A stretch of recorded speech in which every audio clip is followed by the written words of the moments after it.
1962 on an Italian ocean liner called the Grazia. A singer named Francesca is entertaining the guests, who are enjoying the evening dancing with their loved ones. Amidst the crowd, a little girl named Katie sits alone because she doesn't have a dance partner. The ship's captain notices her and kindly invites her to the dance floor. But the lively party soon turns into a nightmare. Suddenly, an unknown hand pulls a lever that tightens a wire.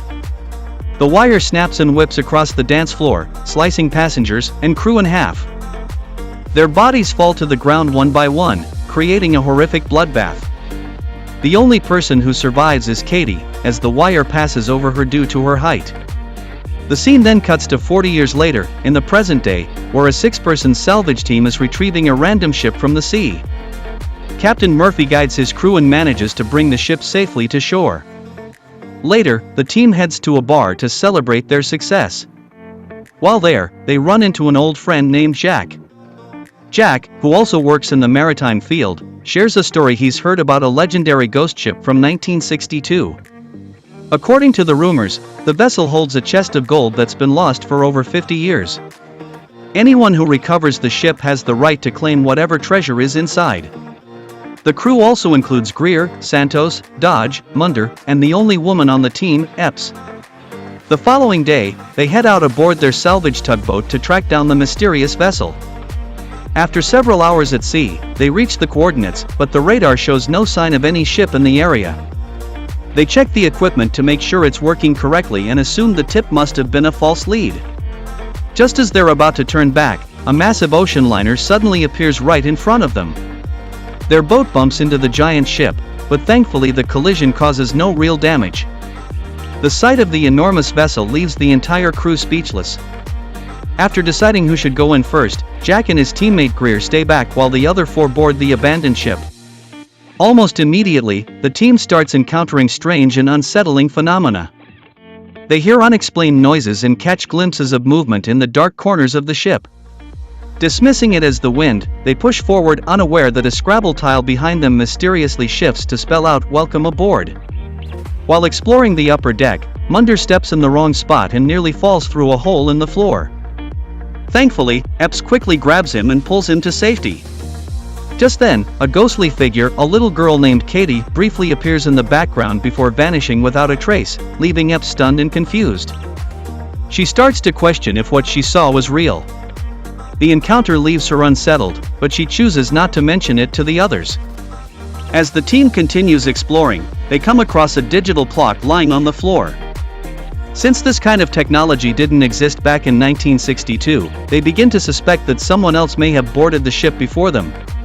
With the vessel being so massive, the captain decides they'll resume the search the following day.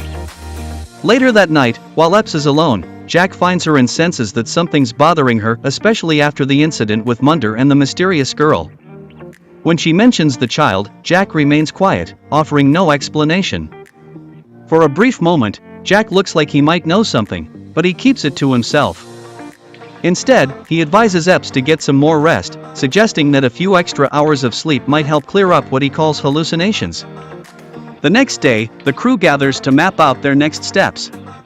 They've discovered that the ship is gradually sinking due to damage at the bottom.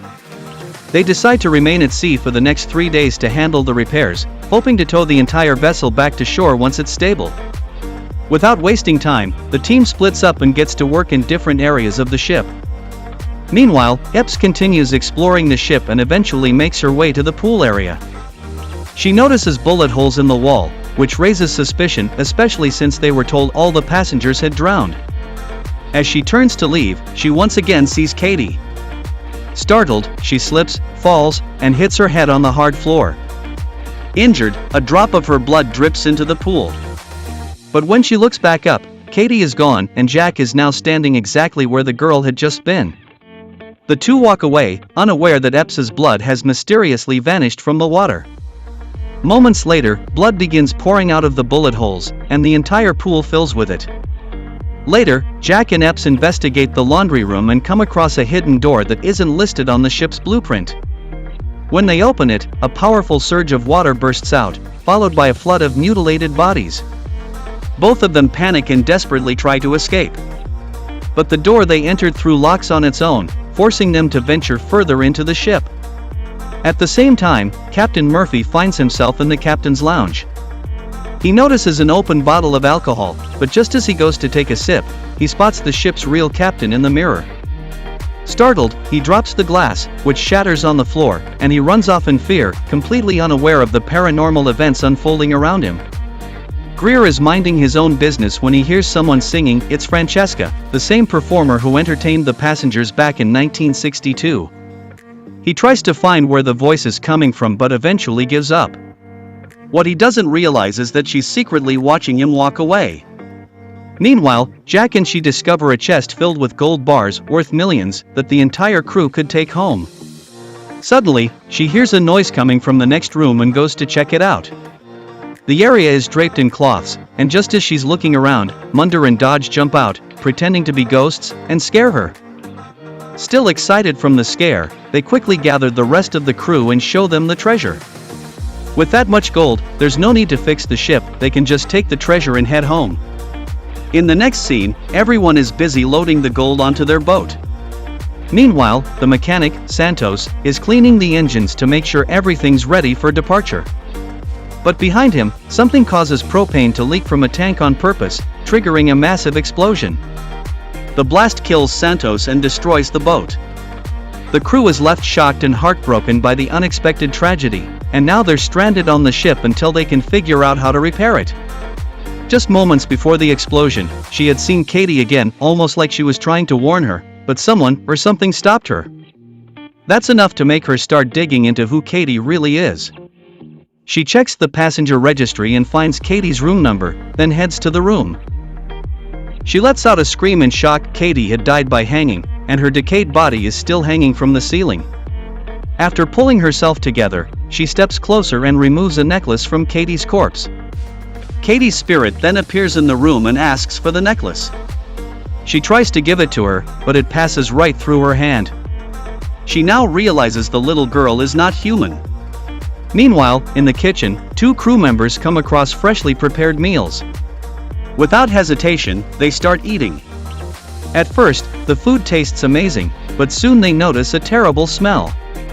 When they look again, they see the food has turned into maggots.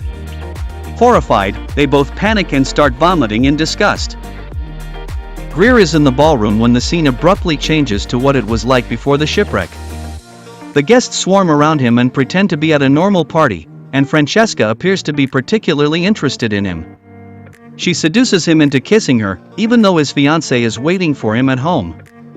After the kiss, he is too engrossed to turn back, and Francesca begins to undress while he follows her to her room, but instead he falls from a high platform and dies. This is a metaphor for where betrayal leads in life.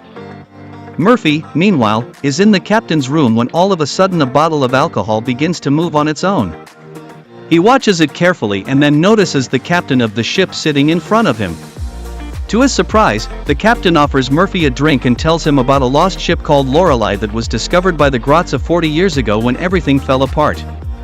The ship they are currently on was also found by the Grazia, but 2 days after discovering the lost ship, the Grazia vanished. After that, Murphy is shown a photo that astounds him. They both are conversing in her room. Katie reveals that everyone who died on the ship 40 years ago is trapped there and cannot leave. The only way for them to be freed is if the ship is destroyed. As the walls of the room begin to change color, Katie panics and orders her to flee before disappearing. Murphy is searching for the rest of the crew after discovering the truth about the ship's absence. He wishes to return to land as soon as possible, but is disturbed by the spirit of the late Santos. The hallucination appears to be so real that when she approaches him, Murphy believes she is also Santos' ghost.